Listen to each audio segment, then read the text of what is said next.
YouTube पे इस channel में हम सभी अभ्यर्थियों का तहे दिल से स्वागत करते हैं। जो भी अभ्यर्थी हमारे चैनल के माध्यम से जुड़े हुए हैं तो शिक्षा जगत से संबंधित खबर के लिए दोस्तों हमारे चैनल के माध्यम से आप जुड़े रहिए। हम जो भी लेटेस्ट अपडेट आएगी हम सीधे अपने चैनल के माध्यम से आपको अवगत कराने की कोशिश करते रहेंगे। ऐसे में हम कह सकते हैं कि बिहार में देर ही सही लेकिन दुरुस्त बहुत अच्छी खबरें उभर के सामने आ रही हैं। साफ तौर पर जैसा कि आपको स्क्रीन पे दिखाई दे रहा है, अब कहीं ना कहीं आपने पिछली खबर में सुना होगा कि 2 लाख रोज़गार की बात की जा रही थी। अब इस खबर में आपको 15,38,087 कह सकते हैं कि 16 लाख पद भरे जाएंगे। जी हाँ दोस्तों, 16 लाख पद भरे जाएंगे, जिसमें कि 6 विभागों में 16 लाख पदों को भरने की कवायद जो है वो तेज़ होगी। इसमें शिक्षा विभाग भी प्रमुख रूप से दावेदार है। तो बड़ी अपडेट है। कवायद जो है वो तेज़ हो चुकी है। चुनाव में सत्ता विपक्ष दोनों का मुख्य मुद्दा था रोजगार। अब कहीं ना कहीं दे सकते हैं जैसे ही नई सरकार बनी है, मंत्री विभाग जो भी है सभी डिपार्टमेंट को बांट दिया गया है और सारे डिपार्टमेंट को बांटने के बाद अब कहीं ना कहीं अच्छी खबर सामने उभर के आ रही है। जैसा कि आपको स्क्रीन पे दिखाई दे रहा है, बड़ी घोषणा की गई है बीजेपी के द्वारा, बड़ी घोषणा की गई है बिहार के लिए। जबकि सभी को ज्ञात है कि बिहार में शिक्षकों के 2.7 लाख पद खाली हैं। 2.7 लाख पद सभी राज्यों की तुलना करें तो सबसे अधिक बिहार में जो है शिक्षकों के पद खाली हैं। मुद्दा हमारा ये है कि ऐसा क्यों बिहार में सबसे अधिक शिक्षकों के पद खाली क्यों हैं, जबकि बेरोजगारी की दर कहें तो सबसे ज़्यादा बिहार में है। बिहार के युवा बीएड, टीटी, सीटीईटी पास हैं, लेकिन उसके बावजूद भी उन्हें नौकरी नहीं मिल रही है। और बेरोजगारी में कई सारे ऐसे छात्र थे जिन्होंने सुसाइड तक कर लिया है, लेकिन फिर भी विभाग के कान तक जू नहीं रेगी है। इसके लिए कौन जिम्मेदार है? जो अभ्यर्थी बीएड टीटी पास करके सुसाइड कर ले रहे हैं उसके लिए कौन जिम्मेदार है? सवाल ये उठता है कि अगर बिहार में 2.7 लाख शिक्षकों के पद खाली हैं, अगर चुनाव की प्रक्रिया 15 दिन में निपटा दी जाती है तो ये बिहार का दुर्भाग्य है कि शिक्षकों की बहाली में 2-2 साल का समय लगता है। इसका ये मतलब हुआ कि आप लोगों को ठगा जा रहा है। लोकतंत्र कहीं ना कहीं खतरे में है उन युवाओं के लिए जो तैयारी कर रहे हैं सरकारी नौकरी की। कहीं ना कहीं हम कह सकते हैं कि ये अब ऐसा समय आया है कि सभी छात्रों को एकजुट होना पड़ेगा और आपसी मतभेद के कारण ही ये सब हो रहा है। मैं ये मानता हूँ कि जिस दिन बिहार के सभी टीटी, बीएड, सीटेट पास अभ्यर्थी एकजुट हो जाएं और इस प्रकार के केसों में ना फंसे, कोई प्राथमिकता को केस को लेकर उलझ रहा है, कोई सीटेट दिसंबर के केस को लेकर उलझ रहा है, इस प्रकार के अगर आप केस में उलझेंगे तो सोच लीजिए कि ज़िंदगी भर आप कुंवारे ही बैठे रहेंगे, आपकी शादी नहीं होगी, न ही आपको नौकरी मिलेगी। तो इसके लिए कहीं ना कहीं 50% आप जिम्मेदार हैं और 50% जो है वो विभाग जिम्मेदार है, क्योंकि एसटीटी रिजल्ट पर रोक लगाने वाला कोई और नहीं, आपके बिहार का केवल नीरज था। क्योंकि अगर पहले ही बार रिजल्ट आपका प्रकाशित हो जाता अगर नीरज कुमार जाके कोर्ट में स्टे नहीं करता रिजल्ट पे। ये कहा गया कि परीक्षा में व्यापक रूप में धांधली हुई है। तो अब ये बताइए, क्या ऑनलाइन परीक्षा की जो ऑनलाइन माध्यम से परीक्षाएं कराई गई थी, क्या उसमें व्यापक माध्यम से धांधली नहीं हुई थी? दूसरी बात हम ये कहते हैं यहाँ पे जिस प्रकार से बिहार बोर्ड अध्यक्ष आनंद किशोर ने ये प्रेस वार्ता की और ये बात रखी थी विभाग के सामने कि कदाचार मुक्त परीक्षा हुई थी, किसी भी प्रकार की कोई गड़बड़ी देखने को नहीं मिली थी। तो क्या ऐसे में ये सवाल नहीं उठता है कि विभाग अपने ही दावों से पीछे हट रहा है? तमाम बातें जो है दिल में जो है वो करने का मन करता है, लेकिन अब क्या करें, वीडियो काफ़ी ज़्यादा लंबी हो जाती है। तो चलिए मेन मुद्दे पे लौटते हैं, देखते हैं क्या कुछ है। कवायद चुनाव में सत्ता विपक्ष दोनों का मुख्य मुद्दा। नए शिक्षा मंत्री की घोषणा हो चुकी है और अब कहीं ना कहीं उसके बाद नए साल में 15,38,087 पद को भरने की जो बात है वो कही जा रही है। तो बड़ी अपडेट है। देखिए, रिक्तियों को लेकर आदेश जारी कर दिया गया है। 6 विभागों में होगी बम्पर बहाली। अरे भाई, क्या बम्पर बहाली पे लगे हो? ये बम्पर बहाली तो सालों से चल रही है।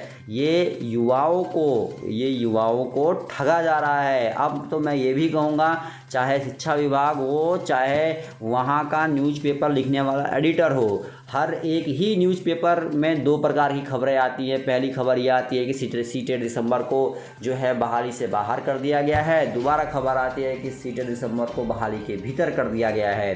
तो भाई आप सोच सकते हैं कि कितनी बड़ी दुर्दशा है बिहार की शिक्षा के क्षेत्र में। हर बार कहा जाता है कि भाई बम्पर बहाली निकाली जा रही है, 1 लाख शिक्षकों की बहाली निकाली जा रही है। अरे भाई तुम स्मार्ट काम को आगे बढ़ा रहे हो, मोदी सरकार स्मार्ट सिटी का निर्माण कर रही है, हर काम को स्मार्ट लेवल पे आगे बढ़ा रही है। कभी शिक्षकों के मुद्दे को देखा है? पेपर कराया जाता है, पेपर में जानबूझकर गलत प्रश्न रखे जाते हैं। सभी कभी कम से कम ज़्यादा नहीं तो 15 से 20 लाख छात्र परीक्षा का आवेदन करते हैं। 1800 या 500 फीस रखी जाती है, करोड़ों में पैसा आता है सरकार के खजाने में। उसके बाद ये रणनीति तैयार की जाती है कि अब क्या करना है आगे। करोड़ों का घोटाला तो कर लिया, अब इससे आगे क्या करना है? अब इसके बाद जो हमें कदम उठाना है, पेपर में प्रश्न हमें गलत डाल देने हैं।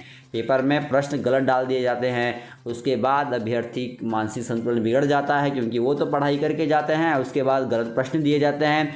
उसके बाद क्या होता है कि भाई आप लोग आपत्ति लगाते हैं, उसका भी कुछ नहीं हो पाता है। उसमें भी आप देखते हैं कि भाई कोई सुनवाई नहीं होती है, और गलत प्रश्न जो होते हैं उसमें आप फंस जाते हैं, आपका टाइम ख़राब होता है। आप सही करके आते हैं, लेकिन आपके सही प्रश्न पे भी आपको नंबर नहीं दिया जाता है, क्योंकि विभाग पहले से ही अपने पे अड़िग रहता है।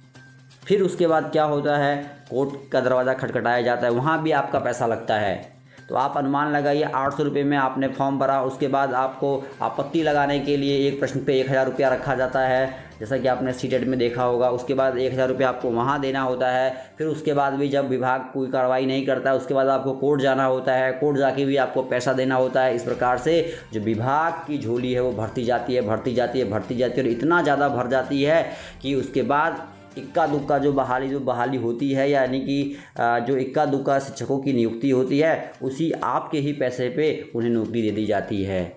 गंभीर मुद्दा है। पढ़ाई तो आपने कर ली, बीएड कर लिया, टीटी कर ली, सीटीईटी कर ली, ग्रेजुएशन कर ली, लेकिन कभी आपने सोचा है कि आपके साथ कितना बड़ा छल कपट हो रहा है? सोचिए, क्योंकि अगर आज नहीं सोचेंगे तो आने वाली आपकी पीढ़ी इसी तरीके से विभाग के चुंगल में फंसते हुए बर्बाद होती जाएगी।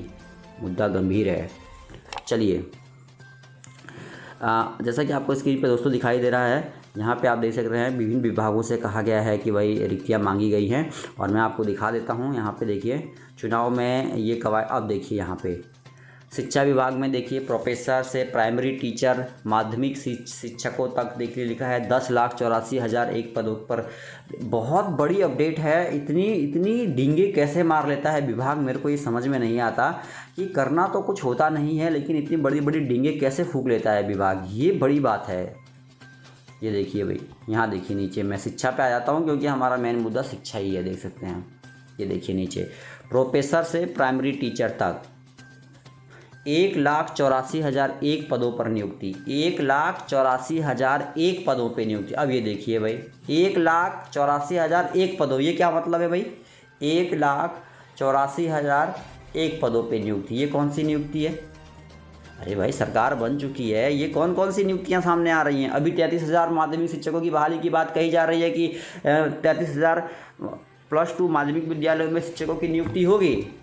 अरे भाई ऑनलाइन माध्यम से परीक्षा हुई है, जब आप छात्रों का रिजल्ट ही नहीं देंगे, उसके बाद आप 1000 दावे कर लीजिए, आप 33,000 पदों पे निकालिए, आप 37,000 पदों पे निकालिए, कोई फ़ायदा नहीं है।